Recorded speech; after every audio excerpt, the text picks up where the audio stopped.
Hello and welcome to the Rating Room. My name is Jay. And I'm Andy. Here on the Rating Room, we're going to be talking movies and TV shows. This is our first season. We're going to be focusing on the James Bond franchise. So sit back, relax, and enjoy the show. The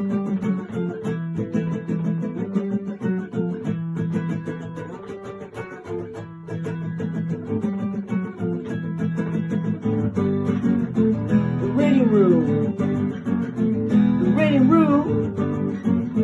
The Rating Room. The Rating Room.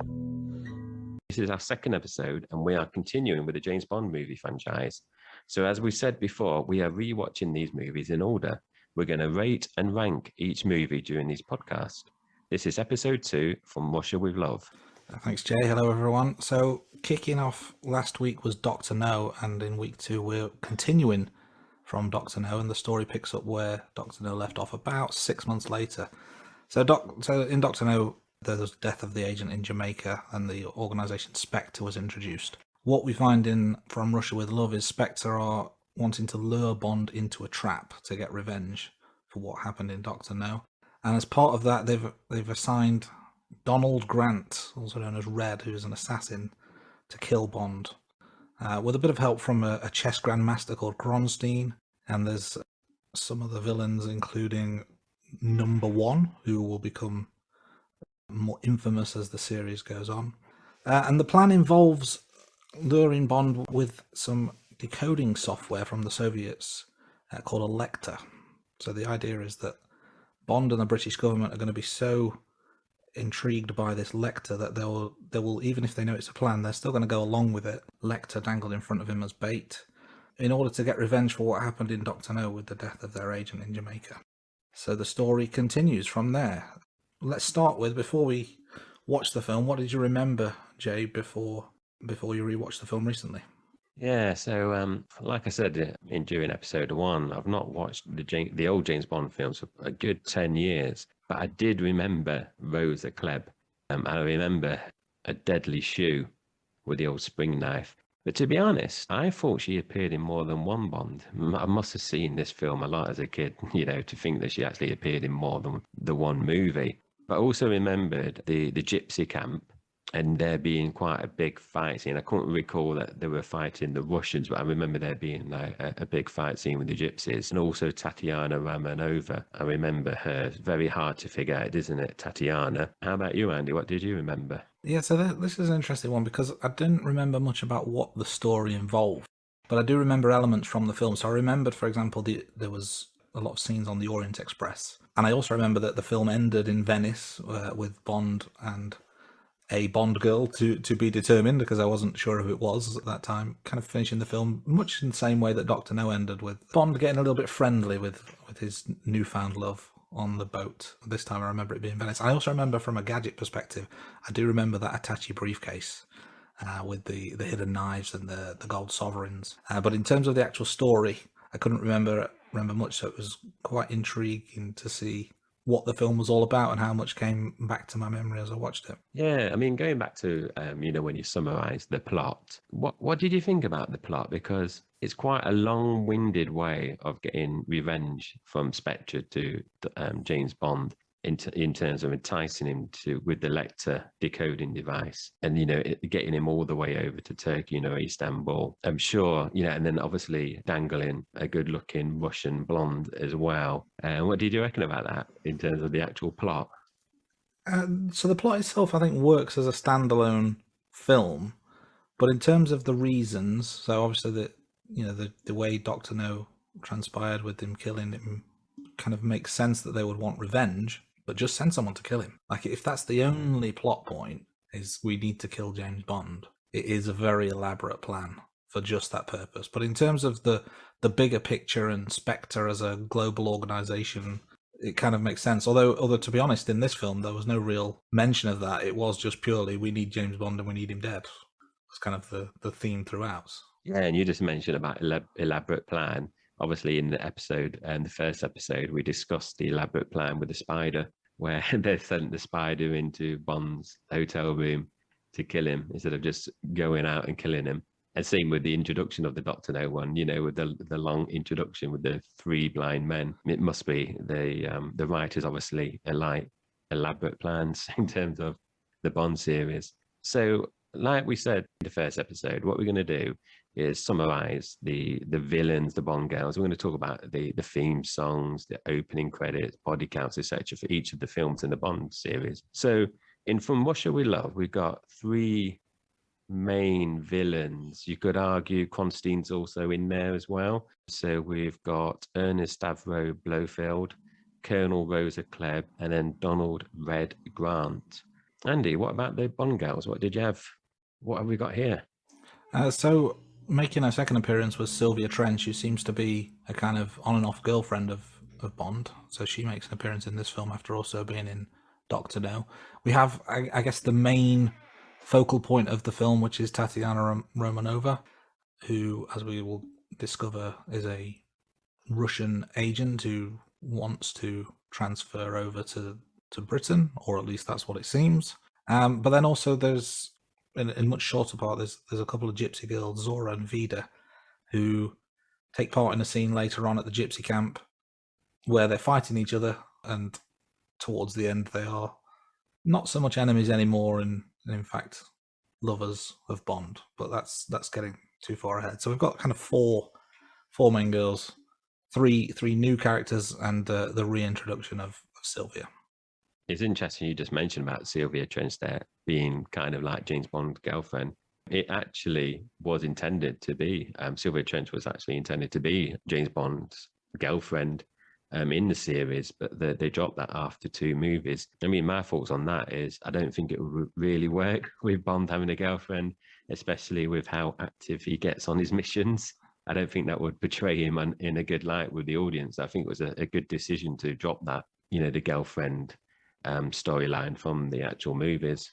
Yeah, you're right. I think if James Bond has got a steady girlfriend and responsibilities back home, he's a very different character. These womanizing ways are either a thing of the past, or if he continues his womanizing ways, then he's a really terrible boyfriend. So I don't think you can have one or the other. I think he has to tread this line where he's kind of a lone wolf, but has a girl in every port. So it was good that Sylvia was kind of reintroduced in the film, or, you know, a recurring character from previously. But I think it was very clear that it wasn't actually a serious girlfriend or relationship, and she was probably fully aware of what he gets up to on his missions as well. Although never stated, you'd think she's got to know.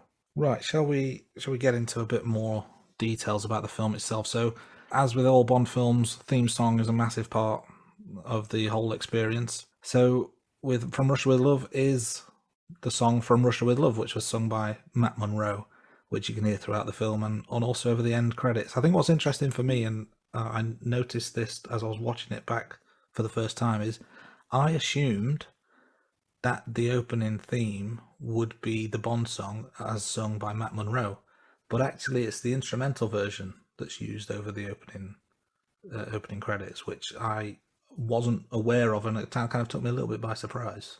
Yeah, I agree. I mean, when me and the missus was rewatching this, I was just about to kick in and start singing, but then there was no vocals, and it was like, oh, I must have didn't remember that correctly. I'm sure there was some singing in it, but as you said, you hear it later on during the film, and then obviously at the end as well. But I like the combination with this one, because in the theme song, you've actually got 3 elements. You've got the James Bond is Back theme, which actually only makes one appearance later on in the series as part of a trailer. It's actually dropped after this film. And then, like you said, the instrumental From Russia With Love. And then it transitions to the iconic James Bond theme.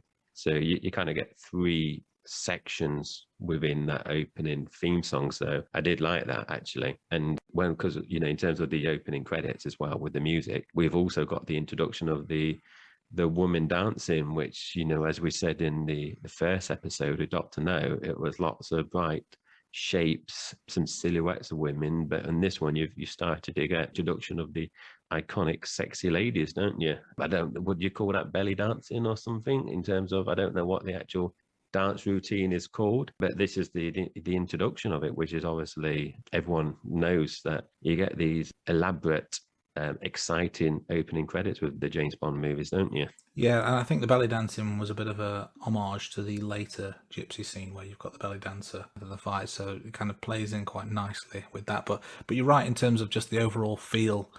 This one felt like you were watching a James Bond film. Whereas Doctor No, it was straight in with the kind of the flashing lights and the circles, and it was all a bit kind of not. It wasn't Bond like. It was just kind of experimental. It could have been any spy film. It could have been any film. Whereas when this intro kicked in, you knew from the music and you knew from the opening credits, I'm watching a Bond film. So this felt like kind of, it really set the template for opening credits going forward. Yeah, and I wonder if that's a conscious decision, because as doing that, part of the research as we do for these podcasts, this film was actually green lit after the successful Doctor No. So it wasn't like predetermined that they were doing this. And maybe like what you just said there about the template, now they know that, this could potentially lead to a number of films that started including those kind of reoccurring elements in this one. So obviously, in the first episode, we talked about body count. So in Doctor No, James Bond had 4 kills. And in this film, From Russia with Love, he increases that to 11. So more than double, nearly 3 times as much in this film. A lot of the kills, you've obviously got the Gypsy camp fight scene as well, where there's lots of action there. So we are only counting the James Bond kills in this podcast.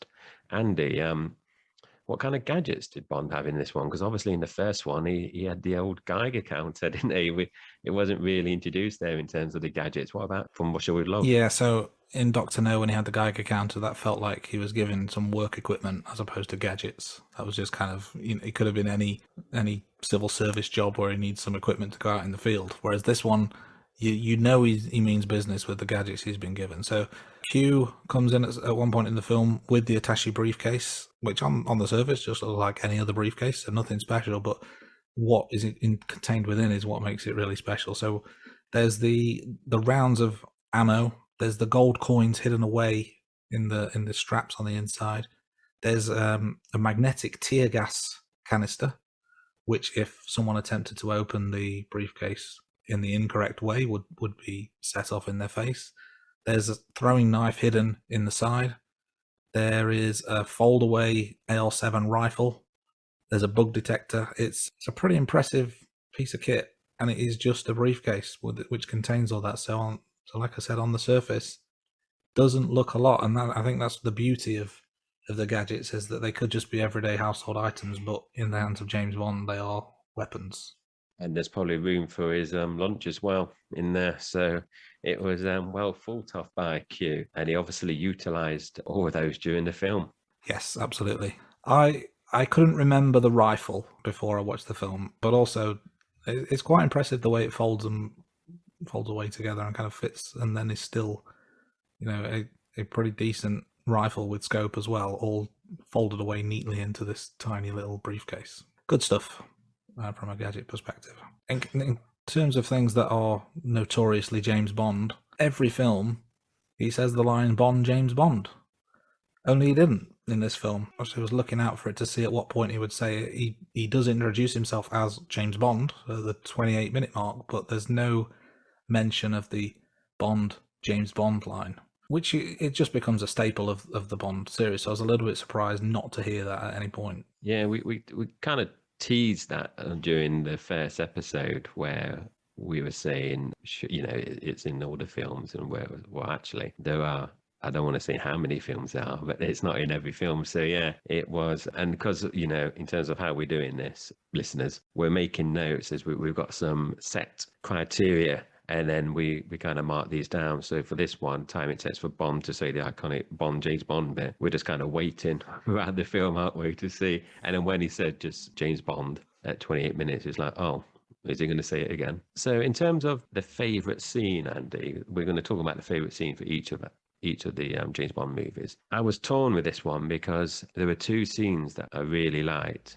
This first one, which I would say is my favourite scene, is with James Bond and Red Grant in the chain cabin, where you got that kind of hint about James Bond suspecting Red Grant, but Grant kind of diffuses that situation, doesn't he? And then he kind of goes, oh yeah, in my briefcase, I can't remember if it's a briefcase, or he pulls out a little map, doesn't he? And then as they're both like looking over, he knocks Bond out. But then it's one of those cliches in movies, and I don't know, this started it off where the villain then basically just tells the main character what the whole plot is of the evil plan. So I just thought that was brilliant. And then, like you touched on, in terms of the gadgets, then the briefcase where, you mentioned about the tear gas, it's brilliant because obviously Bond opens the briefcase correctly. And then he goes to open it again, but then Grant is like dubious. So he wants to kind of do it himself. But obviously, like Bond set it up. So I thought that was really good. And then, like you said, he's got the knife, and he uses that in the battle as well. And then he strangles Grant. So that's my favourite scene. The other one I really enjoyed was when Bond was on the platform and Grant was on the train, and it's following both of the actors walking along, and then you can just see him like just always. Grant is always observing Bond, and then there's a bit where he's kind of like Bond kind of turns around, so Grant hides behind the the sheet of metal of the train, but you can see the reflection of his face. So as an audience, you still see that. What did you think about those scenes, and what was your favorite? Yeah, so the train cabin scene was brilliant, and it's certainly one of the scenes I remembered on the Orient Express. The scene you mentioned where Bond's on the platform and Grant's on the train, I think was very, very well done in terms of the timing, because at all points we can see both men, or we know where both men are, but Bond has no idea where Grant is, and he's right behind him the whole time.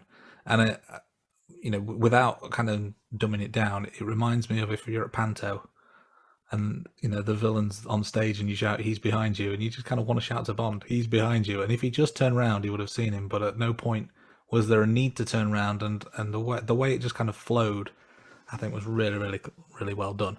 But the scene that stuck out for me was the fight at the gypsy camp, which we'll probably break down in a little bit more detail later. But you've got the arrival of the gypsy camp, the gypsies kind of taking in Bond as one of their own because he's friends with Karim. Then we've got the dancing girl to kind of hype up the big fight that's about to follow between Zora and Vida, if I remembered their names correctly. But then we get into the bigger battle with the agents that have come to kill Bond and the gypsies, and it's almost like a mini war scene of sorts, where you've got the gypsies versus the Russian agents, and then you've got Bond kind of in the middle. Grant's hidden high up to try and protect Bond, which is, again, in hindsight, is a very strange move, because he's keeping him safe so that they can follow the elaborate plan, where the elaborate plan is to kill him. And yet, if all they want to do is kill him, then this would have been the perfect opportunity to do it. So in hindsight, it kind of doesn't make sense. They've got so they want to kill him, but there's also that scandal element, wasn't there,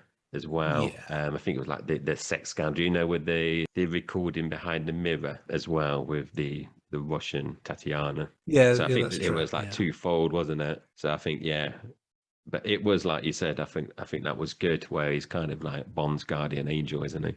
Yeah, it makes sense in the context of the film, but it also doesn't make sense in the context of what they're trying to achieve. But I guess if what they're trying to achieve is to kill him, then you can't necessarily make a 1 hour 50-minute film out of that if you just want it in a one fight scene. But the whole way the gypsy camp scene played out, I think, was really, really good. So Andy, how many times did you reach for the phone then?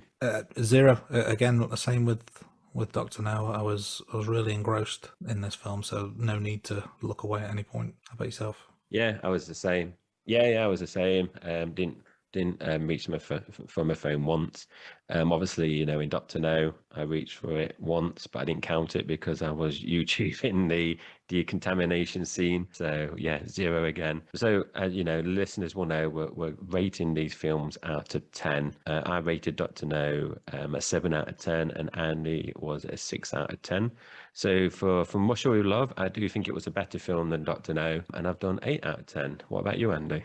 I agree this was the superior film, so I've gone from a 6 last week to a 7 this time round. A really good effort, and for me, like I said earlier, this felt for me like the first proper Bond film. This is where some of the real Bond elements coming into place, and I really enjoyed it.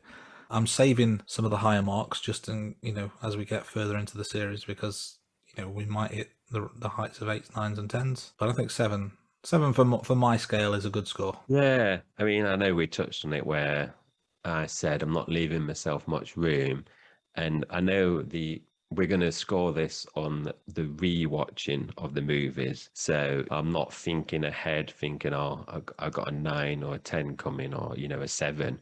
I'm going to base the scoring on re-watching it just so it's fresh.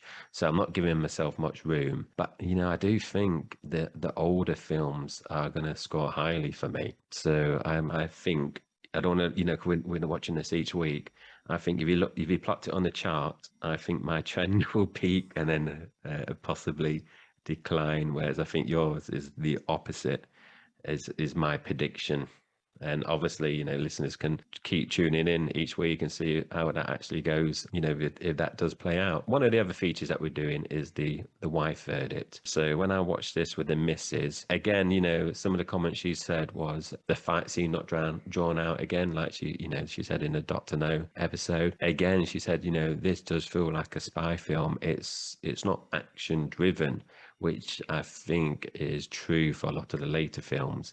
But she also picked up as well that there was the introduction of more gadgets. So she was pleased that it was more than a Geiger counter this time. Andy, obviously, you mentioned it last time, but do you just want to tell us again? What's your wife's verdict? Yeah, my wife is not interested in James Bond in the slightest. She's got no interest in sitting down and watching it with me, which would for her would probably be the first time for the vast majority of films. She may have seen some when she was younger, and that's where she decided she didn't like it, or she may just be basing it on knowledge that she doesn't have firsthand. But I'm flying solo with this one. So I know I said this last week, but I think we still keep it just in case one day you turn around and say your missus watched it. Yeah, I will try and convince her for some of the ones that I think are better. Like I said, I've tried to convince her with the Daniel Craig ones.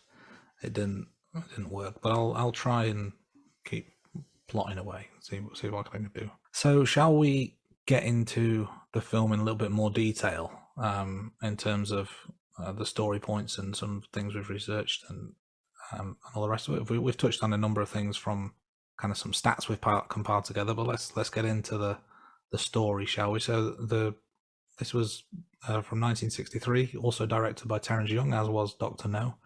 And 1 hour 55, so similar runtime to the last one. Didn't feel too long. Felt like a good length. And then so we've ranked it. We've talked about some plot points, but let's get into the story. Do you want to kick us off? Yeah, I mean the introduction scene. Soon as it started, I remembered. So before watching it, I didn't remember this, but sometimes you watch a film and it just reminds you actually. So as soon as this started, I did look at the missus when this happened, because I don't know, I can't remember. She said she's seen this, and obviously, listeners were assuming you've watched the film, so spoilers alert. But obviously, you've got the introduction scene where Bond is walking through a garden at night, and he's being stalked by someone who turns out to be Donald Red Grant. And obviously, as it progresses, he ends up Red Grant actually ends up killing Bond. And then if you're watching it, you think, oh, Bond can't die. But obviously, then it cuts.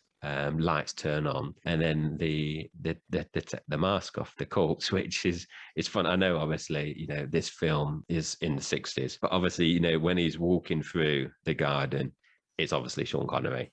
And then when it's laying down, it's obviously some bloke with prosthetics on him. It's delivered. Even when it cuts to that scene, the mask isn't really all the way around its head. It's just basically just resting on his face.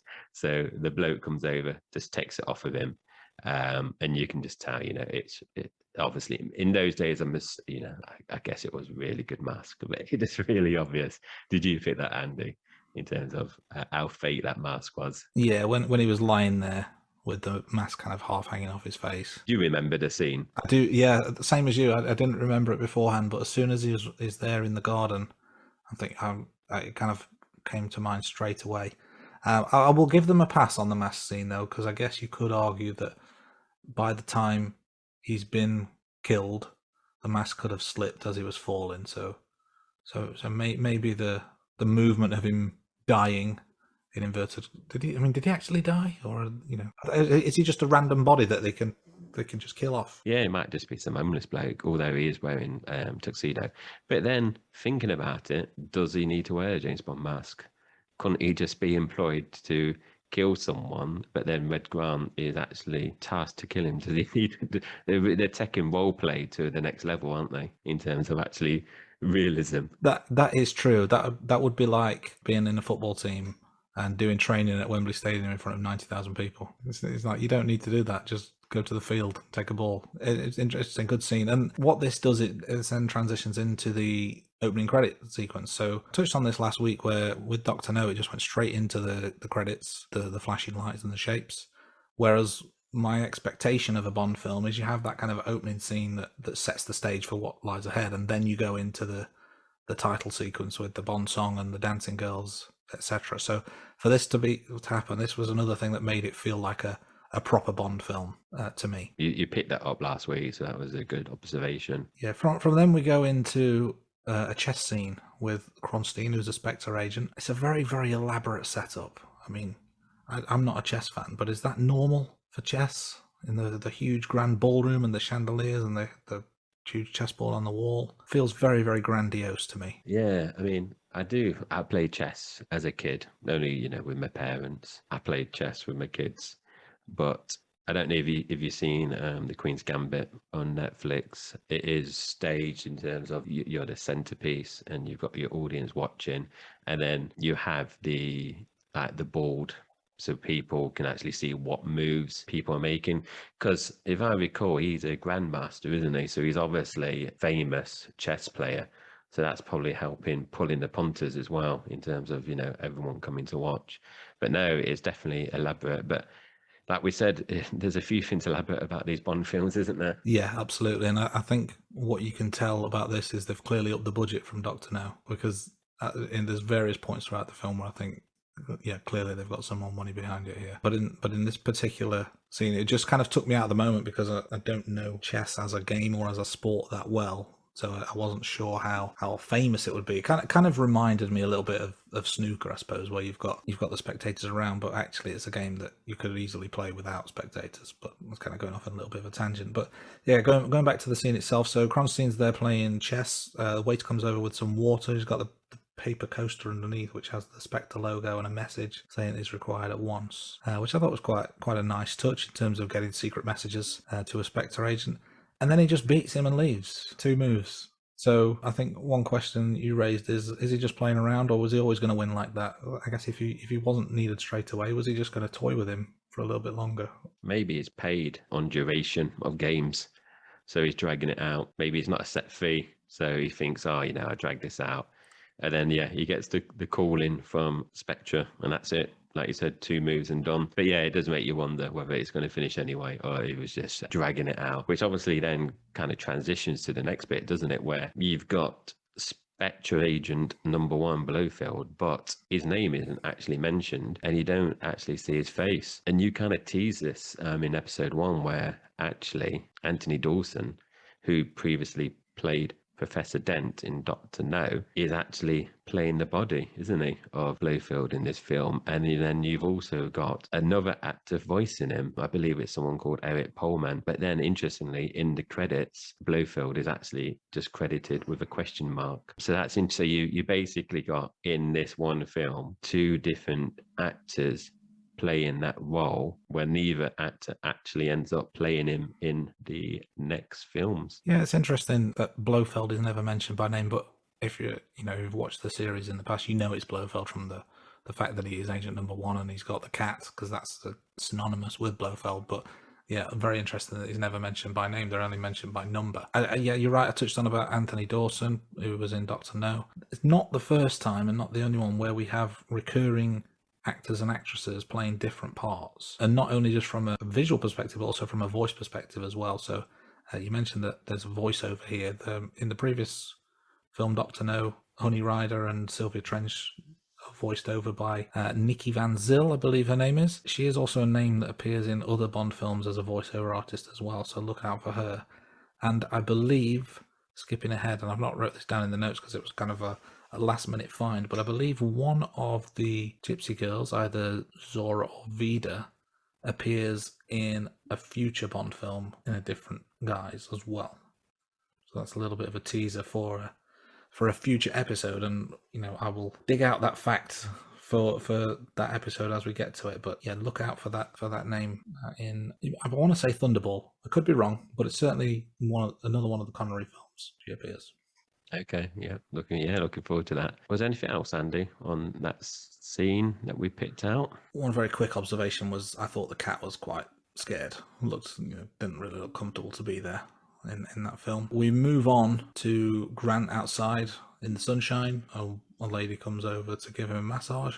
For some unexplained, unknown reason, she decides to strip to her underwear to give him a massage. I'm assuming it is just a massage that she was there to give him. There was no insinuation of anything more sordid than that, but I guess that's just a marketing ploy of the film company to try and get male viewers for completely no reason. Here's a half-naked woman. That's the only thing I can think of. Well, I've never been for a massage, but if I do, I'm going to be disappointed if that's not the standard. If we go to somewhere like Center Parcs and that doesn't happen, then I think that's a bit misleading. So, you're telling me that doesn't happen.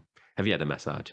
No, I've not. But I am going to look out for future headlines of podcast host in underwear fiasco at Center Parcs in the local news in the coming months. So where are we at now? We're at half naked lady massage, and It's thrown me. So I thought this is good. So we've obviously been introduced now to Red Grant getting a massage. We've got Kleb arrives at the training complex, I believe it is, and you've got like all your different Spectre agents being trained. And one thing I did pick out is when Kleb gets there, she basically starts, she meets up with the bloke, and then they're starting to progress and walk through. But then it cuts through to another bit where she walks through the training site, which is all outdoors, but then everything's kicking off. So you've got like assault rifles being shot, there's flamethrowers, men shouting, doing karate. But then like a few seconds before that, you didn't hear any of that at all. And it's just like transitioned as she's walking around. So I just thought that was funny. Did you notice that? I did. It did kind of throw me a little bit. It's almost like in school when the kids are all acting up, but then as soon as the teacher walks in the room, they start behaving and doing work. I wonder if it was that kind of thing where they're all just pissing around, and then they see Kleb walk through. It's like, oh, quick, let's start shooting. Show we're doing some training. And then that bloke just drops that statement saying, we use live targets as well. Yeah. Yeah. Great stuff. I noticed as well when she arrived, they got off the helicopter and they're introducing themselves and having a bit of chit chat. Very, very obvious dubbing of voices. Like there was no real effort to conceal that what they were saying didn't match the movement of the mouth. So that was a little bit off-putting. I wonder why they do the dubbing of voices. Obviously, you picked up a couple of times, haven't you, about the dub voices. I know that in other films, they've used dub voices for when the film is released in America because of like people's accents and stuff to help, the audience listening and watching the film. So I wonder that was what's driving, these first couple of films, if it was just purely accents on people. Was there anything else? That would be my only thing that makes sense, because it's not like they're translating it into a different language at this point. It's English word spoken over English word, so it kind of doesn't make sense. But getting back to the scene, so Kleb's at the training facility. Grant is summoned over because obviously he's the one that's been chosen for the mission that lays ahead. I found this amusing where she just punched him in the stomach and then went, seems fit enough. Like that's the litmus test, just a punch in the stomach, and he took it without any kind of moaning or groaning, or clearly he's got a good abdominal region, but that seems to be the only criteria that she cares about, is that he could take a punch to the stomach. With some knuckle busters as well. I think I could do that, because I've got some extra padding around the stomach. I think I could pass that test. I couldn't run after James Bond. I couldn't run up the stairs, but I think I could pass that test. So that's the only requirement to become a Spectre, an assassin. I could definitely do that. I wouldn't be able to go through with the elaborate plan, though. It'd have to be, shooting him from a distance while I'm sat down. Yeah. That would be the plot if I was an assassin. There'd be none of this going across the world, pretending to be someone I'm not. Yeah, like you said, in terms of the gypsy fight, if I was Red Grant, I'd probably watch the two women fighting, then think, yeah, I do it now. I've had my entertainment. That's a suitable stopping point. Yeah. Indeed. Let's move on with the story a little bit further. So, also key to their plans is Tatiana Romanova. So she is or was a Russian agent that she's been told what to do by Kleb. Kind of interviews her, I guess, for lack of a better term. A couple of things I did notice is that she's got a very, very strong prescription spectacles. They were very, very thick glasses that she was wearing, which I guess is not really amusing in some regards. Maybe she's got a genuine medical condition, but I think when you're working at the highest level of espionage, eyesight might be quite an important thing. Particularly if you think later on in the film, she's not wearing glasses at all. So it did seem very strange that she was wearing these huge thick glasses when she was sat at the desk. And the other thing, well, I guess what you'll probably talk about was the actual interview itself. Had a very strange vibe to it, I thought. Yeah, very creepy interview. Thankfully, I'm not being any of those kind of interviews myself. But yeah, it was not only the physical touching, where she actually touches Tatiana's knee at one point, but it's just generally some of the stuff she was saying is coming across very creepy, pervy, even in that scene. And it's quite scary, because when you look at her, she's obviously a short lady, but she's not someone that you'd really want to be messing around with. And she's a colonel as well, so Tatiana she believes is actually working for the Russian government, doesn't she? But really Kleb is working for Spectra, so Tatiana is believing, she's doing this mission for Mother Russia, doesn't she? Which then kind of cuts to the other scene where we touched on this earlier about Sylvia Trench appearing again, like you mentioned earlier. And it's a nice, like you said, it was a nice little bit. And this was the bit with the boat, wasn't it? They were having a picnic from memory as well. But yeah, I think, was there anything else about the Sylvia Trench bit that you recall? So you're right, they're on the boat, they're having some sort of picnic, and I think is it a bottle of champagne that he's got dangling in the river to keep cool. So he picks it up with the string and then puts it back in because it's not quite ready. This was also the point for me where I first noticed more of the kind of Bond humor and innuendos. He takes a phone call and Trench is in earshot, and he mentioned that he's just been reviewing an old case, and then he's told that he's needed somewhere in an hour, and he says make that an hour and a half, obviously implying that him and Trench need to get down to it again. But this was kind of like the first noticeable point where that kind of innuendo and wordplay comes in. But then there's more of it throughout the film, I thought, as well. Kind of the more recognizable Bondisms. Yeah, definitely. I agree. And yeah, like you said, definitely more innuendo and quips being introduced there. I mean, from my point of view, I did like Sylvia Trench. She's a very attractive lady, and she's very strong. I think she kind of seduced Bond, didn't she? Really took it, made the first move in the first film as well. In terms of, obviously we know, you mentioned about the plot summary, Andy. Do you know when this was filmed in terms of set after Dr. No? So I believe it was 6 months after. I know the film itself came out the following year, but I believe in terms of the story timeline, it's about 6 months after Dr. No was set. So no real mention of what he's been doing in the meantime. Maybe this is where the idea of Sylvia Trench being a potential girlfriend comes from, because if she's been hanging around for 6 months, then I guess maybe it's more than a one and done type thing. But speaking of recurring females, come on to Miss Moneypenny. So there's a scene very similar to Dr. No where James Bond arrives at the office, opens the door, throws the hat on the hat stand, and then starts to engage in conversation and such with Miss Moneypenny. What I found interesting, I think we briefly mentioned it last time round, is that Bond isn't really a hat wearer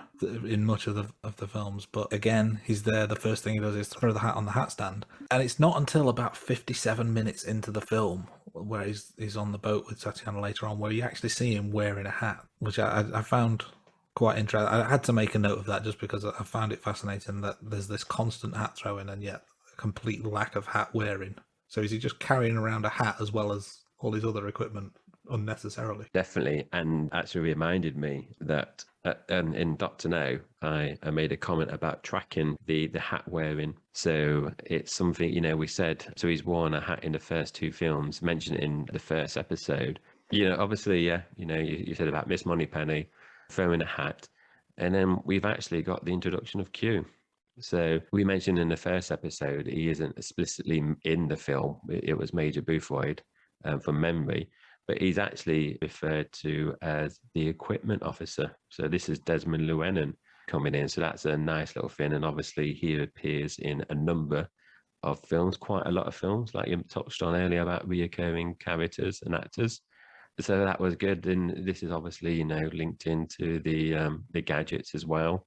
And then we go to another scene where he's at another airport. Obviously, he's gone to Istanbul, and he uses the code phrase, doesn't he, at the airport this time, which I can't remember what it was, but the code phrase he does use a number of times, doesn't he, in this movie. And later on in the film, obviously, Red Grant overhears that, doesn't he, and uses the code to his advantage. Indeed, yeah. I'm trying to remember what it is. So it's something along the lines of someone approaches Bond with a cigarette and asks, have you got any matches? And to which he responds, I use a lighter until they stop working. Something along those lines, as I seem to recall that 3 or 4 times during the film. So going from the airport, I mean, let's just go back to Dr. No a little bit. So we have the scene with Miss Moneypenny, we have the mission briefing and the equipment, and then he's off to the airport to some far-flung area of the world, in this case, Istanbul. Do cars always follow Bond when he lands at airports? Because I felt a sense of deja vu at this point. He goes from the airport, he's getting into the car, and then he's being followed immediately. I just thought it was quite an interesting callback to the previous film, and I wonder if that was a conscious thing that they'd put in, or whether it's just kind of spy template movie number 1 that they'd applied to this part of the film. Yeah, it does make you wonder, because obviously he is a spy, but everyone seems to know that he's coming. So they don't keep that secret, do they? That James Bond is coming to the country, like he came to Jamaica, he's come to Turkey now. So yeah, that's a good point, Andy. Obviously, now they're in Istanbul. When he meets Kareem at the MI6 branch over there, we then are introduced to the underground city under Istanbul. And then there's a scene with the periscope that Kareem mentions they got installed. I think it was the Royal Navy. But when this came on, the wife just laughed. She did. And just said, oh, this is ridiculous. But I think it was the fact that it seemed to be a full-scale periscope that lifted from a submarine and then just installed underneath the Russian consulate. I thought that was funny as well. What did you think about that? Did you put that? Okay, I was thinking, can you imagine it? Obviously, it's not going to be like that in the top bit.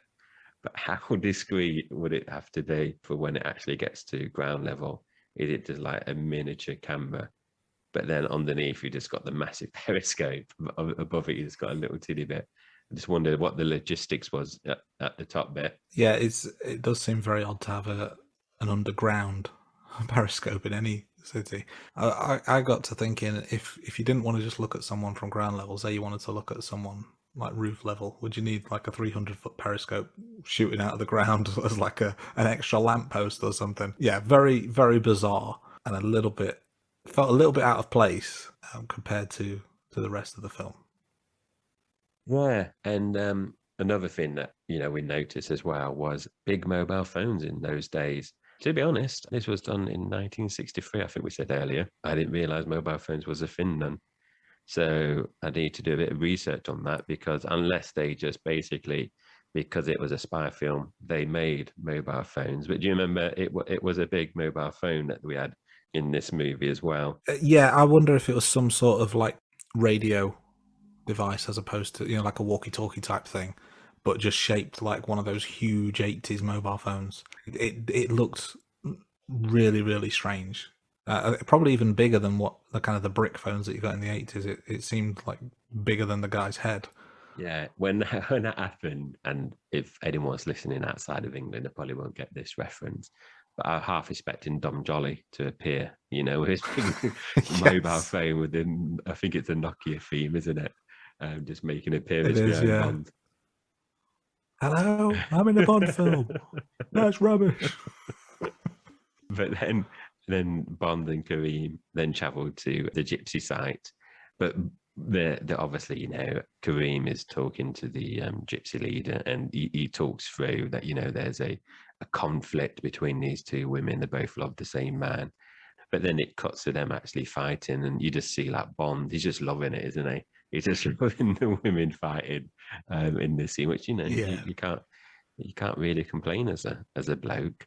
What was that? Because you obviously mentioned this as your memorable scene, didn't you? About the fighting earlier on. Yeah. The whole setup to it was just really, really good, and it kind of brought out the inner wrestling fan in me because of the kind of the showmanship and the spectacle of this fight that has been arranged. The fact that you've got the two coming from the separate trailers, like two boxers would come from separate locker rooms. You've got the dancing girl as a kind of a precursor, like the pre-fight entertainment almost. And then you've got them in the skimpy outfits, which I'm sure is by design, not regulation gypsy fighting wear. And then obviously the fight itself, it all felt kind of showbiz, as it were. Not just within the fact that it was being filmed as part of a James Bond film, but actually within the context of the scene. It was like the gypsy camp were going to host this fight as like it was a main event boxing match on pay-per-view. Sort of, they had that kind of feel to it. Yeah, very, very, very like a showbiz. Like I said, just very. Yes, there's some really good points there. But obviously, you just mentioned about the wrestling. I don't know if people are missing a trick, but is there a women's tag team wrestling of, named after these two people? Has WWE done something like that? What do we say, Zora and Vida? Has there ever been a tag team double with those names? If not, that's it. That's an idea for someone.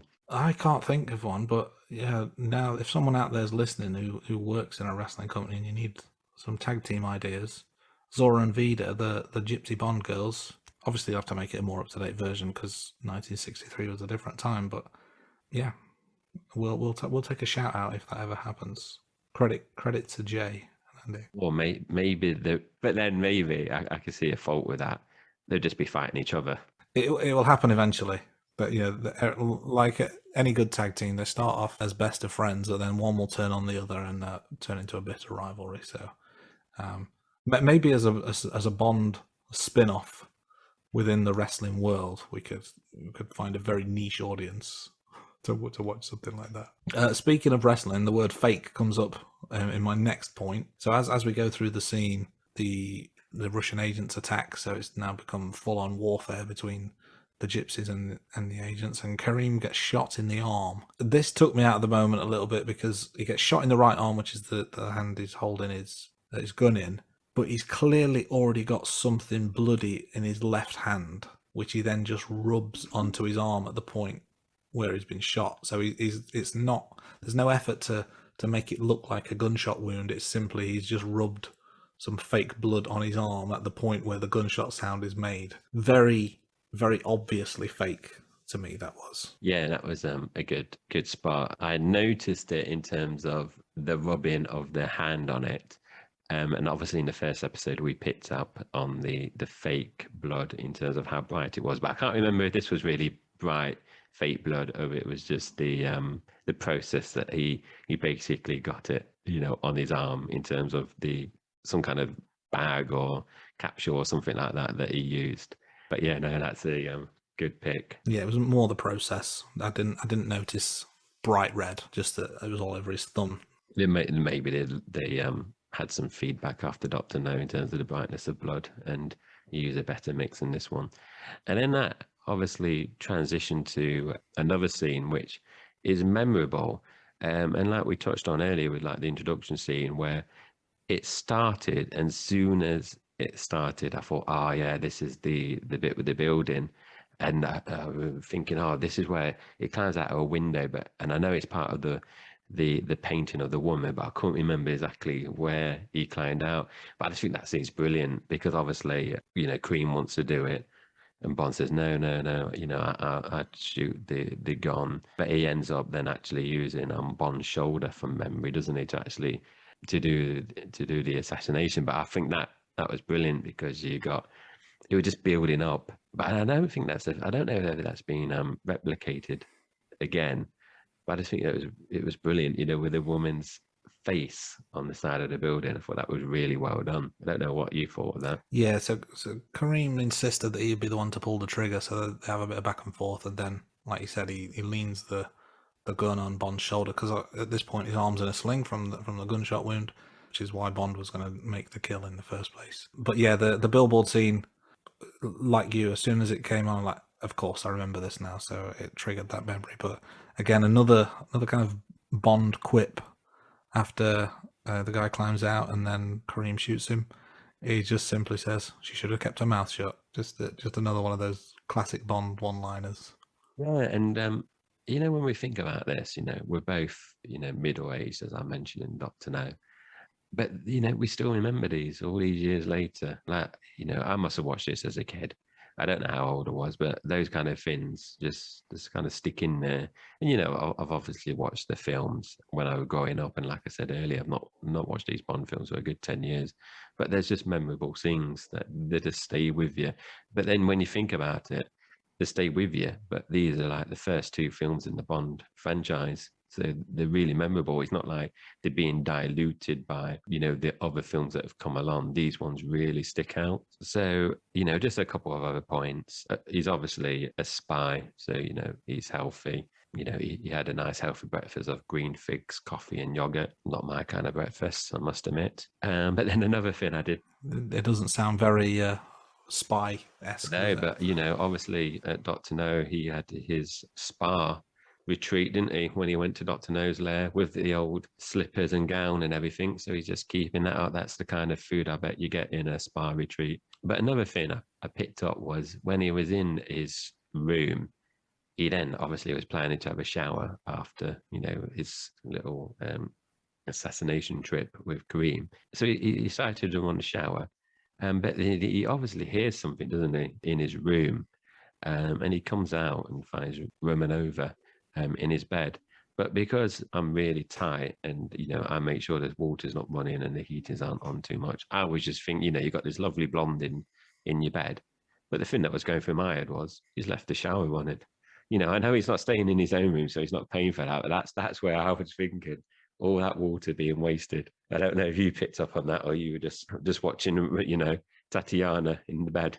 I mean, I did rewind the scene a couple of times when she was getting into bed because she was clearly completely nude at that point. There didn't seem to be any sort of body stocking, as you see from a bare backside. But that's another story for another time. I guess in these modern times when climate change is such a big issue, leaving the shower running is not a good idea, is it? Although they do say that showers use less water than baths. I'm not sure I buy that logic, but that's something that's said. I've never understood it because, a bath is a finite amount of water, whereas a shower is potentially infinite. But that's for some scientific podcast to resolve. But thinking about it, though, depending on how long the shower was running, he could have been done in a minute, and then that's, not much done at all. But if he's there in bed for the next half an hour, how many baths is that filled with water? And I wonder what Greta thinks about, wasting of water. Is it Thornberg? The young girl that does all the climate? Yeah, she won't be happy with this. But again, where you said there, pausing it and winding it back. And obviously, I did that in the decontamination chamber, the showers in Dr. No. Yeah. I was too busy thinking of the water being wasted that I didn't even pick up on that. That's why we're middle-aged. We're thinking about the wrong things. I know. No, I'm slightly younger than you, so I still needed to see that just one more time. But from that point where he's wasting water and potentially, killing the world, he obviously meets Romanova for the first time in bed. She has nothing on other than her kind of choker lace thing that she's got wrapped around her neck. I'm not sure what they're called. But again, at this point, we get another James Bond quip where Tatiana says, "I think my mouth is too big." And he responds with, "No, it's the right size." Dirty, dirty boy, James Bond. Yeah, I did pick that up as well. I thought that was a good little quote, one-liner, a little bit of banter. So we'll fast forward a little bit now. There's a bit where Romanova, I don't know if it's a cathedral or some kind of museum, Andy, but I thought it was funny. I think it was well done, but I thought it was funny that where she's basically being followed by 3 different organizations. You've got Bond following her, you've got Red Grant following her, who's obviously Spectre, and then you've got Smersh, like the Russian agency, following her as well. And this is obviously where Grant then murders the Russian agent as well. I thought that was good. I don't know if you picked up on that, the 3 different organizations. I thought that was a nice little scene. Yeah, and I think what it does is it plants that little seed of doubt into whose side is Tatiana really on. Yeah, definitely. Moving on, obviously one of the key plot points around the elaborate plan to kill Bond is the Lecter, which they're trying to entice him with. So of course he needs to steal it at some point. The scene where he actually gets round to stealing the Lecter is, everything seems to go as planned. Everyone is panicked at a certain time when an explosion goes off, so everyone's fleeing for their lives and trying to save as much stuff as they can, which allows Bond to slip in and take the Lecter somewhat unnoticed. But there are a few guards that are trying to fight him off, and one thing that I notice is one of the guards who kind of approaches Bond to restrain him gets hit with a very, very soft punch to the kind of the side of the head, and he's knocked out instantly. It was a glancing tap, and it just sparked him out. I thought it was probably one of those scenes that I would have shot again, or at least part of the scene, because it looked really, really poor. I didn't really pick that up when you said about that very soft punch, but the thing I picked up on this bit was where he asked the bloke behind the counter what the time was, and he said something like, is that clock correct or accurate? And then Bond is checking his watch, isn't he? And then he goes back again, but yeah. the Russian bloke working in the consulate is just put out, like, how dare you challenge the efficiency of the Russian clock? Yeah. But yeah, that was what I noticed there. Also, during that scene, where the gas and everything was, Bond actually gives Romanova a gas mask when he's taking the Lecter coding device, but she doesn't seem to wear it, was, in that scene. So unless she wears it off camera, but it's not evident that she's wearing that, and he gives it to her. I think that's it, isn't it, in terms of where we are? That they've managed to successfully take the decoding bit. Yeah. Actually, it then leads on, doesn't it, to another funny scene where they're on a boat, aren't they? Where I don't know if it's some kind of cruise or in Istanbul, where Bond is kind of interviewing Tatiana, isn't it? Yeah, this is where they're on the way to. It's kind of the part of their escape plan, isn't it? So they obviously need to get to the train, but before the train is the boat, and Bond has the Lecter. He's got recording. This is the scene I mentioned earlier where he's actually wearing a hat for the first time. But yeah, he's got them. He's basically asking her questions or interviewing her, isn't he, at this point? Yeah, and then they're back at MI6. The senior, I don't know if you call them generals, operatives, are listening back, and then she's obviously just trying to entice Bond, but he's keeping it professional. I thought that was funny. But then that leads on to the other bit where he's going through the cover story with Tatiana, and he obviously mentions the cover story. They're going back to Derbyshire, which our listeners won't be aware is our neighbouring county, and me and Andy used to work over in Derbyshire. So when that came up, I thought that was a nice little thing that we picked up. And another observation during this scene is one that the missus picked up, actually. I ended up pausing the film and Googling it because I thought, I can't remember that. But Romanova is dressing like the Disney Princess Cinderella, where she's wearing the light blue kind of outfit. When that came on, and the missus said, why is she dressed like Cinderella? I said, what do you mean she's not dressed like Cinderella? And then after Googling it, I found out that Cinderella did come out first, the Disney film. So I didn't know the inspiration from the Disney film for that. But yeah, it does look like the Cinderella outfit. So I have to, give props to the missus on that one. That is a good spot. I obviously remember the blue kind of like floaty dress. I almost thought it was a nightie when they first gave it to her. But yeah, I didn't put the Cinderella connection together.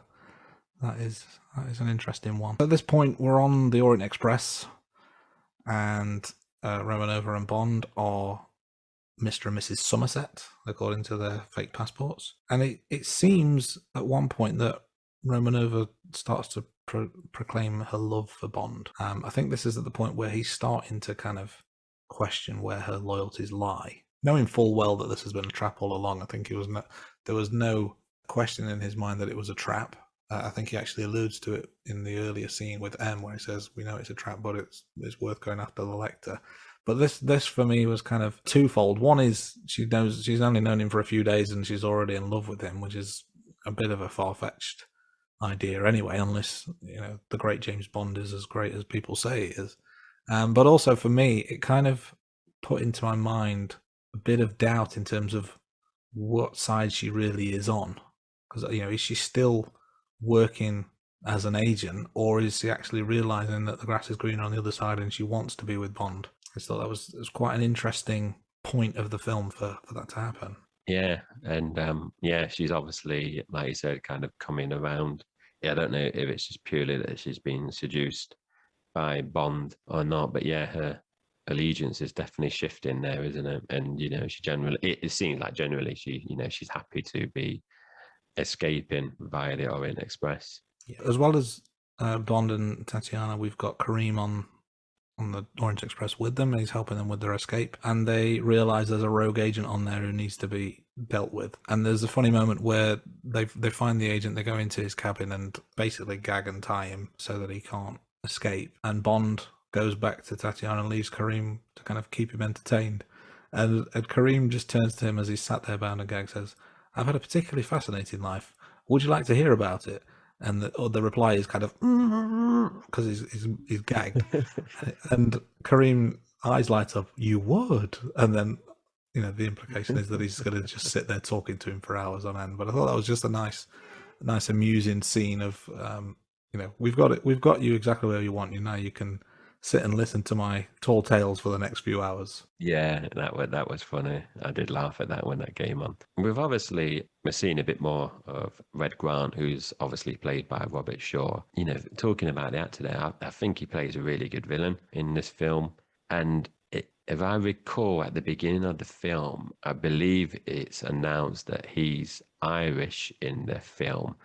But obviously, when he got he uses the code phrase with the operative and then obviously replaces him and then meets Bond, but he puts on a really strong British accent in this as well. So I don't know if you kind of picked up on that. Yeah, it was the accent and also the continuous use of the old man to refer to Bond. Kind of very ye olde English, kind of 50s gentleman type thing. I thought that was very good. Speaking of kind of ye olde English gentleman, there's a part where Grant kind of reveals himself to be not who he says he is, and he's got Bond banged to rights, and Bond's trying to sort of negotiate with him, and so Bond offers him, I think this is the point where he offers him the 50 gold sovereigns, and Grant says to him, "Your word of honor as an English gentleman," as a question. But of course, Bond is Scottish, although not explicitly referred to as Scottish. I think at this point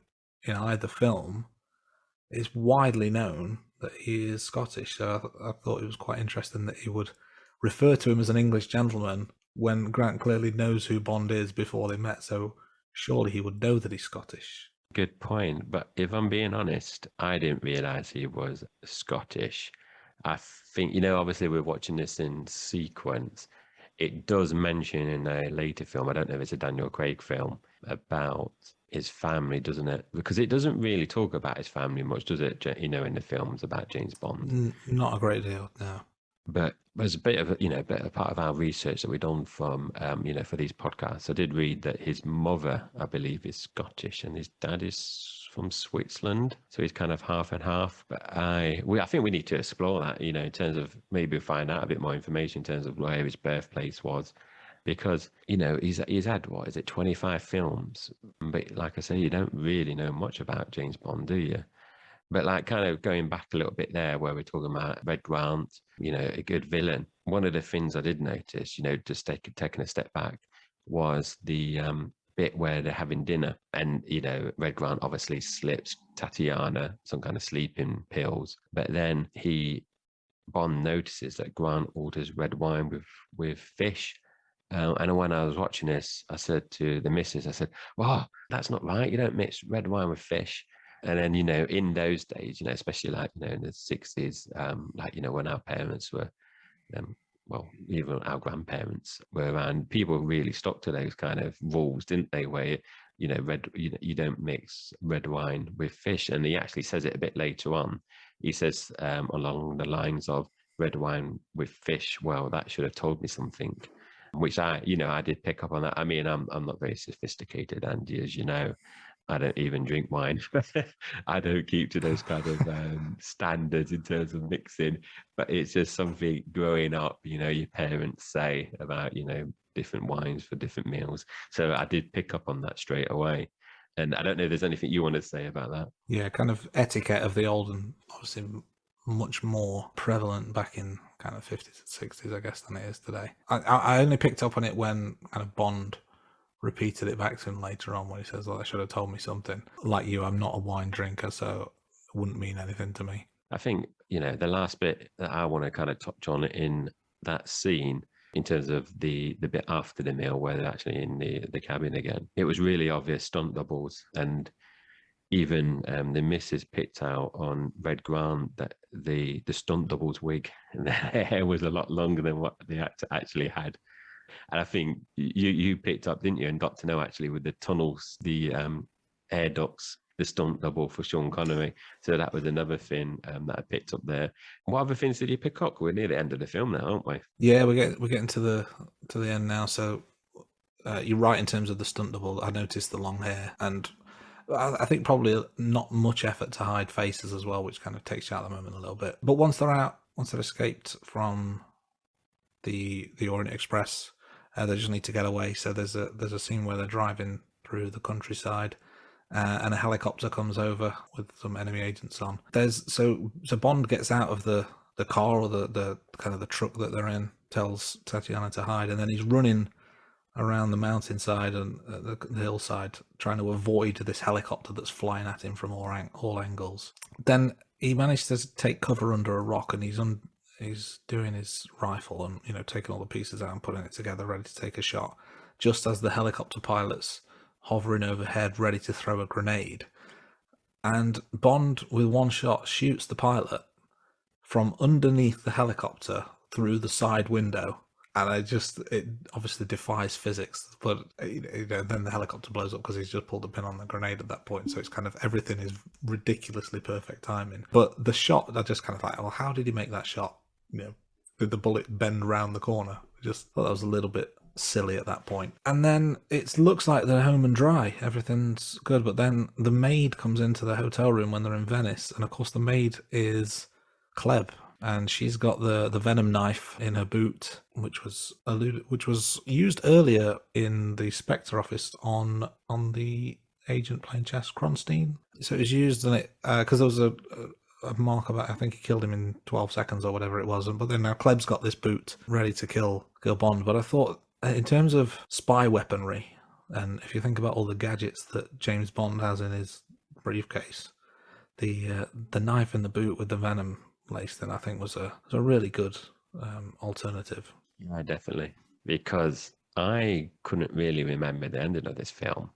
So when it was happening and Kleb was trying to get Tatiana to help her, wasn't she?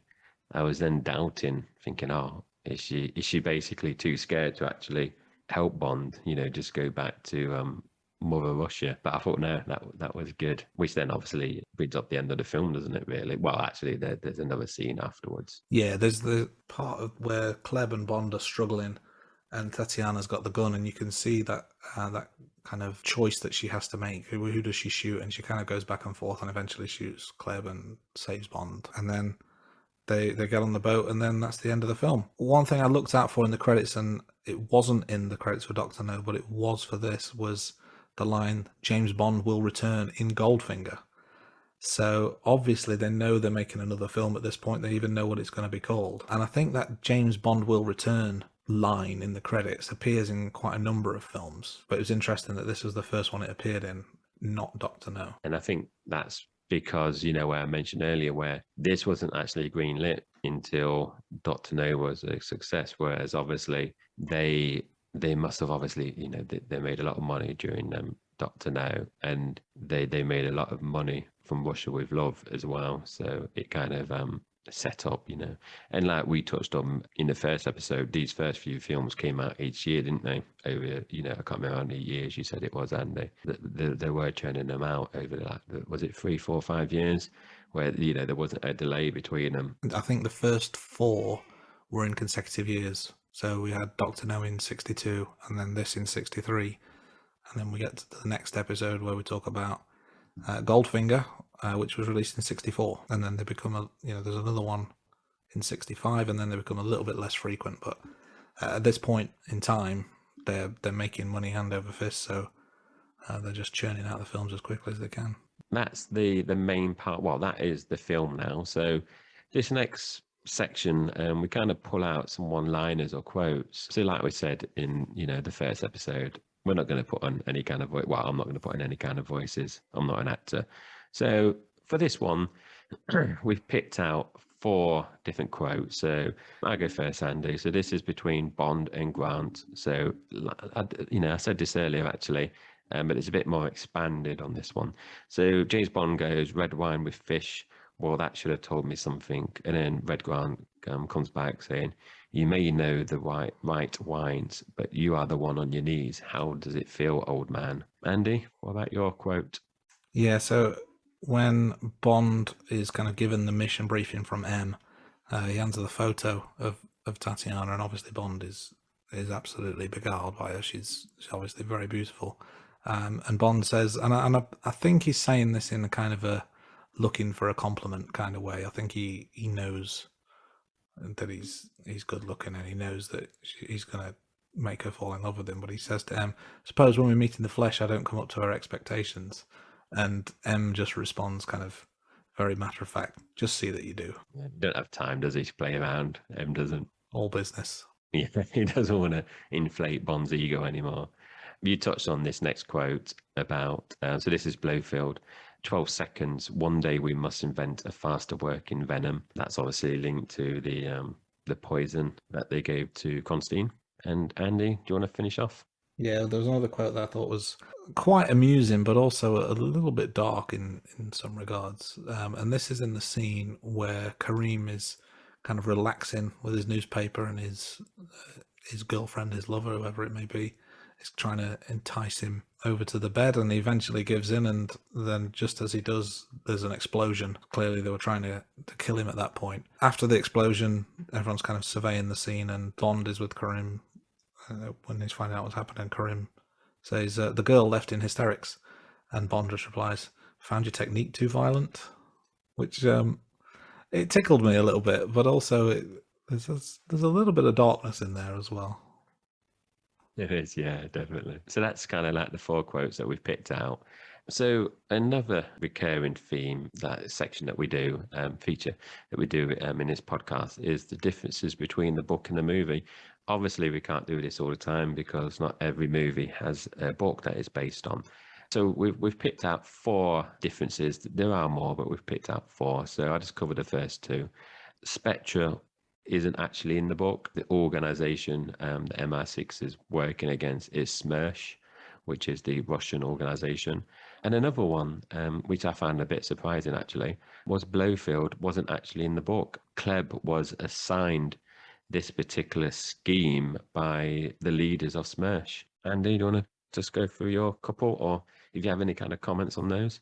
I'm not familiar with the book, so I can't comment too much, but the Blofeld one is interesting because you kind of expect him to be more central to more of the books as he is in the films. But a couple of pointers from the book is, one is that Klebb, it's implied that she is a lesbian in the book, which there's no real implication in the film other than perhaps the interview with Tatiana where she is quite, I think you called it creepy, in terms of her line of questioning, and also kind of stroking and touching her knee at one point, which is a little bit odd, but wouldn't necessarily associate that with being lesbian, just more kind of power mad. But I wonder if that was the reason for including that in the scene. And then another point is that Kronstein, who is killed by the venom shoe in 12 seconds, isn't killed in the book.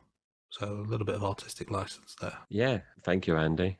So this next kind of feature is the quiz. So this is where I basically ask Andy, well, I give Andy 4 statements, and one of them is correct. So he got the first one right last week for Dr. No. As I said, there's no prize, no incentive, purely for fun. So, Andy, are you ready for this week's statements? I am ready. Okay. So you don't have to give me the answer after each one, but you can if you want. So the first statement, adjusted for inflation, From Russia with Love has the 10th highest box office performance of all the James Bond films. Would you like me to carry on, or do you want to tell me? Let's carry on. That sounds an interesting one. Okay. So the second one, you might notice a theme here. My granddad was in Istanbul when this was being filmed. You remember the first week, my granddad wasn't in Jamaica when Dr. No was being filmed, as you correctly guessed. He's got to be somewhere, though, hasn't he? Yes. Their third statement, Sean Connery received a $100,000 bonus following the success of Dr. No. And the fourth statement, Donald Pleasance was originally scheduled to play Blofeld in From Russia with Love, but due to filming delays, Anthony Dawson stepped in at the last minute to play Blofeld. And obviously, as we mentioned, we don't actually see Anthony Dawson's face. You just see parts of his body. So do you want to go for each of those statements and see if which ones are true, because there's only one true one, or which ones are false? Or do you just want to just come out and guess? There's only one true statement. There's only one true statement. Any that you can dismiss straight away. Or I'm going to dismiss your granddad.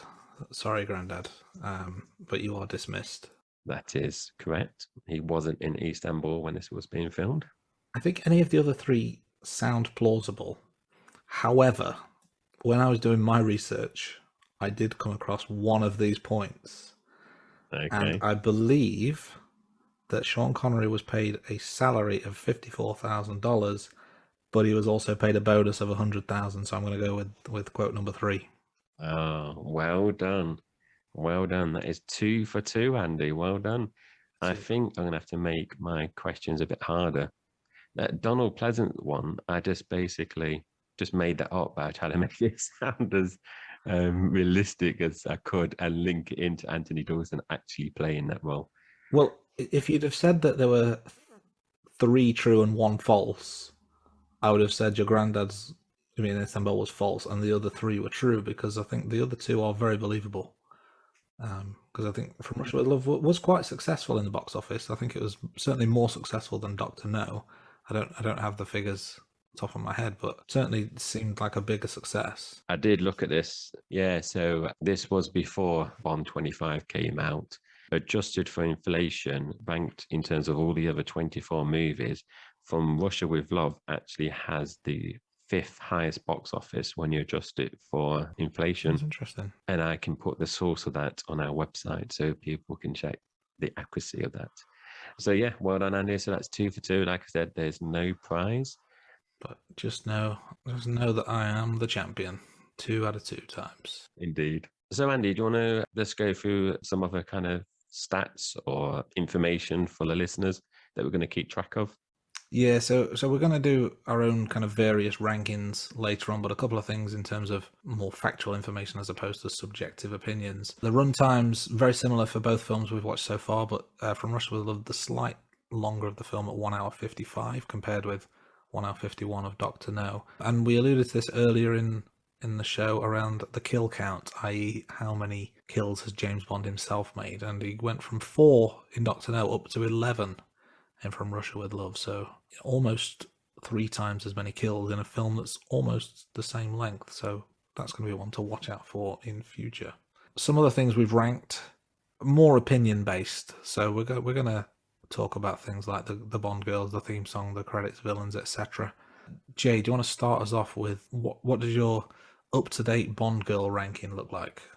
Yeah, so thank you, Andy. Bond girl. So we focus on that one. So there has been 6 different Bond girls, not counting Sylvia Trench twice. We're just going to count her once. Obviously, she's appeared in both films so far. So Tatiana Romanova goes into my number one. And then Honey Rider, Sylvia Trench, and Miss Toro move down to second, third, and fourth. And then propping up the bottom is Vida at number 5, and then Zora at number 6. Vida is the gypsy girl in the red top. Zora is the green top, if I recall correctly. How does that compare to yours, Andy? So like you, I've put Tatiana in at number 1. Very kind of powerful figure, very iconic. Easy character to remember, and just a step above what we saw in Dr. No. So I had Sylvia, followed by Honey, followed by Miss Taro from Dr. No. So they go into my 2, 3, and 4 rankings. And I've switched round Zora and Vida. So I've got Zora in at 5 and Vida at 6. But I think, arguably, because of the small parts that the two play, you could conceivably group those two together as a tag team entry. Yes. Because they are very much a twosome. Yes, and as we saw in the film, that turns into a threesome, didn't we? Indeed, it does. Yes, because obviously I thought it was a bit controversial with you ranking Sylvia Trench as number 1 last week. So at least we're both singing from the same hymn sheet with number 1. So the next one we're going to look at is the theme song. So obviously, as Andy mentioned earlier, From Russia with Love by Matt Monro was a theme song from this week's episode. I've actually ranked that second, so I've gone with the original James Bond theme as number 1 still, which was done by Monty Norman and arranged by John Barry. What about you, Andy? Where did you rank From Russia with Love? So I've gone the other way around. I've gone From Russia with Love ranking above this, and I think my reasoning is that the Bond theme obviously appears in all the Bond films in some form or other, and is an iconic theme, that is timeless. But I think using it as the theme of a specific film, I think, is a little bit of a cop-out. So having a proper Bond song in From Russia with Love kind of automatically makes it jump ahead of the queue for me, and it's a decent enough Bond song. I'm not sure it's going to hold on to the top spot for very long, but it's a pretty good effort for an early Bond film. Yeah, I was a bit torn, and it was close. I just went for the original, really, just because, like you said, I think it is a pretty good Bond song. But yeah, I don't think it will be in the top 5 when we get to the end easily. So the next one we're kind of ranking again is the opening credits. So just to recap, in Dr. No, we obviously mentioned earlier there was lots of flashing lights, there were lots of bright circles and squares, and there were silhouettes of women, and then you had the 3 blind mice transition into the old men walking. Whereas, as we obviously mentioned earlier, this one was the introduction of the woman dancing exotically. And as Andy mentioned earlier, the instrumental music was playing, which was obviously From Russia with Love. And as we said earlier as well, you had the James Bond is back and the transition to James Bond theme later on. So you got the 3 elements. So for that reason, with the iconic sexy ladies as well making an appearance, I put From Russia with Love as number 1 and Dr. No's drops down to number 2. Yep, completely agree with that. I think, like I alluded to earlier, this was the first kind of proper Bond introduction that we're used to seeing. I think leaps and bounds above what we saw in Dr. No. Okay, Andy, I've gone first a few times. You want to just do your villains? Yeah, so across the 2 films so far, we've got 4 main villains.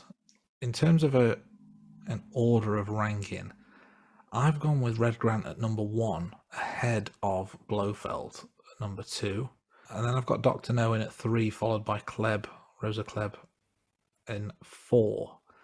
Now, Blofeld is obviously a character that appears in numerous films and is very much the leader of the Spectre organization. But for me, in this film, Grant just felt like a stronger villain, more of an adversary to Bond, whereas Blofeld was a bit of a background character. Dr. No was almost a bit part player in that film. It only appeared kind of last 20 minutes, I think we alluded to. And the reason I've got Klebb at the bottom is she seems a little bit inept at times. You know, she seemed quite intimidating when she was speaking to Tatiana, but when she's in that Spectre meeting room with the other agents, she's very submissive all of a sudden, and that kind of lost her edge for me. So I've got her at number 4. What about you, Jay? Yeah, that's interesting because how I've looked at it is in terms of, I start from the bottom first. I've gone in with Blofeld just because looking at Blofeld purely for this film. So obviously he appears in a number of films. So what we will see is multiple entries for this character on this list, but it will be different films. So I've actually gone in for 4th place, Blofeld, just because you don't see him. I mean, he's obviously giving out instructions. You do see that he's sinister, and you do see the fear on Kleb and Constantine when he's obviously very disappointed that the mission hasn't been successful. So that's why I put him on in 4th place. I put Dr. No next because we kind of mentioned this in the first episode. You don't see much of Dr. No in the first film. I think we said something like he's in it for, you see him and then 20 minutes later he's dead. So I've not gone, I've kept Dr. No above Blofeld, but I've gone in with Kleb as number 2 because she is sinister. I do pick your point up that in terms of she does shy away a bit in terms of, when she's getting interrogated by Blofeld in terms of the unsuccessful mission, and she is panicking where he's saying, he doesn't accept failure, and she's kind of thinking she's gonna get it, but obviously it's Constantine. But she's really memorable. So it's someone that I remember, and like I mentioned at the beginning of the episode, I thought she appeared in more than one film, but obviously she doesn't. And I think that's probably because of how memorable she is and how sinister she is. But I agree with you in terms of Donald Red Grant. I think even though he's not like the top guy in this movie, he is the main villain in terms of like screen time as well. Like we touched on earlier, I think he was very well played by Robert Shaw as well. He's in a lot of good scenes as well. He pulls on great accent, but I do put him as number 1 after these first 2 films. So it's interesting, obviously all this is subjective, but we've already started seeing some differences after the first 2 films. So once we bring more people and more films in, I think we're going to see even more of a difference. So in terms of films, we obviously mentioned this earlier on. So I scored From Russia with Love with 8 out of 10 and Dr. No is 7. So obviously, number 1 is From Russia with Love and Dr. No is number 2. Andy, can you just recap what you scored those? Yeah, so I went with a 7 out of 10 for From Russia with Love and a 6 for Dr. No. I think both solid films, but this one was a clear step above. But there's more to come. I don't think 7's going to be my peak.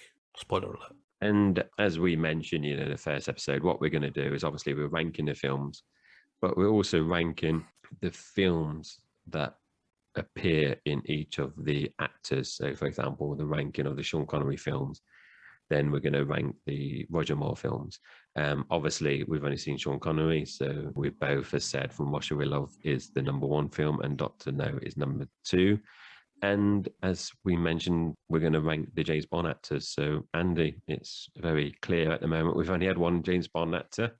So, Sean Connery is number 1, and he remains number 1. And he will remain number 1 for the next few episodes, won't he? So, absolutely. I think what's going to be interesting, I think, when we get into kind of past the halfway point and we've seen, maybe we're in the Roger Moore era or getting on to Timothy Dalton, I think is the comparison between how we rank the films versus how we rank the Bond actors. Are we going to see good Bonds in bad films or bad Bonds in good films? From memory, I'm not sure. I think so. I probably have a better recall of some of the early Connery ones, which we're discussing now, and then the later Daniel Craig ones. But the ones in the middle, I will have seen them all, but at the moment, less recall.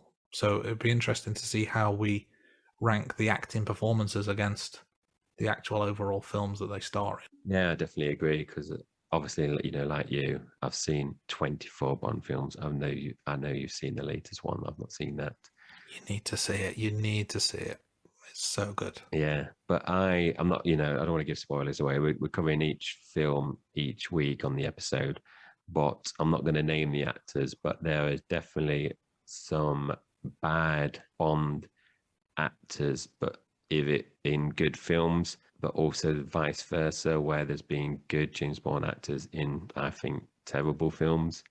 I don't want to give too much away, but that is my recollection of those. And there was we don't want to be talking about the future episodes too much, but for me, there was a point where the Bond films kind of did dip off for me, where they became a bit stagnant. And I can't remember, we touched this on the first episode, where it was kind of reimagined thanks to films like The Bourne Identity. So I do think that they did pick up then with Daniel Craig. But I'm like I said earlier, I'm really enjoying these Sean Connery movies. And I can't remember we said this, at the beginning, we are rewatching them. So I've not prejudged any of the rankings either. I'm taking it each movie at a time. So it'll be interesting to see. Before we finish off, Andy, is there anything else that you think we've missed, or you want to kind of say about From What Shall We Love before we kind of sign off? No, I think we've covered the main points. What I would say is that, to your earlier point around rewatching the movies, I think it's been a long, long time since I've watched them all. Originally, I'm certain that I've watched all of them more than once in the past, but it has been a long, long time. So I think watching now, we kind of maybe see them in a different light that we did before. So if we went into this with a pre-designated ranking in mind for the films and the actors, I wonder how that would compare to what it will actually be like once we've rewatched them, and whether we've actually judged them fairly, whether we've got a newfound love and respect for some of the actors, or if some of them, the films and actors, have just not stood the test of time. So I'm enjoying finding out as we go along.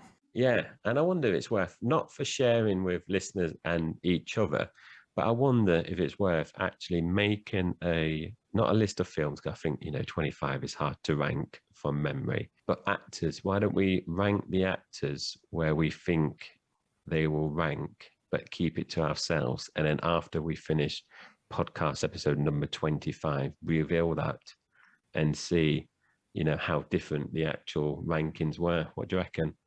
I think that's a good shout. I could probably think of my ranking straight away, but I'm not sure if I'm right or not, because there's a few films that I don't remember in any detail at all. So maybe I've got it wrong. So Andy, I think that's everything regarding From What Shall We Love. So can you just remind everyone what the next film is? And that will be next week's episode. Yeah, so film number 3 in the Bond series is Goldfinger from 1964. Again, Sean Connery reprises his role as the title character. We have some new Bond girls, we have some new villains, and you could say that there is pussy galore. Well, that's this week's episode done. We hope you enjoyed it. Special thanks to the band Sugar Tongue for the theme tune to The Rating Room. You can find them on all the usual social media channels, and be sure to check out their song The System, available now on Spotify. You can find and message us on Twitter, Facebook, TikTok and Instagram by searching The Rating Room. You'll find all our social media links on our website, theratingroom.com, and subscribe to our YouTube channel, or feel free to drop us an email at theratingroom@gmail.com. Goodbye, thanks for listening, and we'll see you next week, right here on The Rating Room.